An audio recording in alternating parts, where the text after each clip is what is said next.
શ્રી દયારામ કેળવણી મંડળ ડભોઈ સંચાલિત દયારામ શૈક્ષણિક સંકુલની શાળાઓ દ્વારા આજરોજ ભાદરવા સુદ 11 ભક્ત કવિ શ્રી દયારામભાઈની 248મી જન્મજયંતિ નિમિત્તે મંડળના પ્રમુખ શ્રી દીપકભાઈજી ભોઈવાલા તથા શાળાના આચાર્ય શ્રી સુનિલભાઈ રાઠવા તથા એડમિનિસ્ટ્રેટર યોગેશભાઈ પટેલ તથા સુપરવાઇઝર શ્રી અનિલભાઈ ચાવડા તથા શ્રી લાલજીભાઈ ચૌધરી તથા આશાબેન કાપડિયા તથા જયશ્રીબેન ગજ્જર તથા રીતેશભાઈ પટેલ દ્વારા સવારે શણગારવાડી પાસે પોલીસ સ્ટેશન રોડ પર આવેલા દયારામભાઈની પ્રતિમાને ફૂલહાર કરવામાં આવ્યા અને ત્યારબાદ શાળામાં દયારામભાઈની ગરબી પદની વિધિ કૃતિઓ વિદ્યાર્થીઓ દ્વારા રજૂ કરવામાં આવી.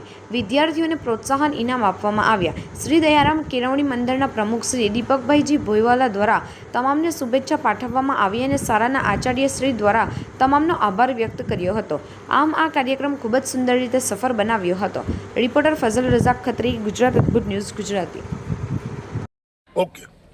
આજરોજ ભાદરવા સુદ 11 ભક્ત કવિ શ્રી દયારામભાઈની 248મી જન્મજયંતિ નિમિત્તે આજે સવારે પોલીસ સ્ટેશન રોડ પર દયારામની પ્રતિમા તથા રેલવે સ્ટેશનની પાસે દયારામની બીજી પ્રતિમાને સવારમાં કેળવણી મંડળના પ્રમુખ શ્રી દ્વારા તથા શાળાના આચાર્ય શ્રી સુનિલભાઈ, સુપરવાઇઝર શ્રી અનિલભાઈ, સુપરવાઇઝર લાલજીભાઈ, ગોવિંદભાઈ તથા એડમિનિસ્ટ્રેટર યોગેશભાઈ દ્વારા સવારે ફૂલહાર કરી અને ફૂલહાર કરવામાં આવ્યા.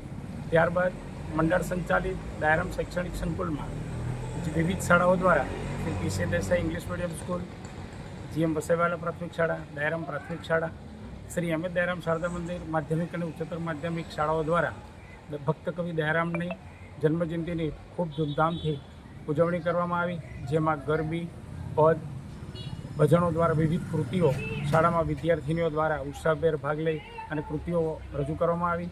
તમામ વિદ્યાર્થીઓને પ્રોત્સાહન રૂપે ઇનામ પણ આપવામાં આવી. આમ શ્રી દયારામ કેળવણીના પ્રમુખ શ્રી દ્વારા તમામ કાર્યક્રમને સફળ બદલ સૌને શુભેચ્છા પાઠવી હતી.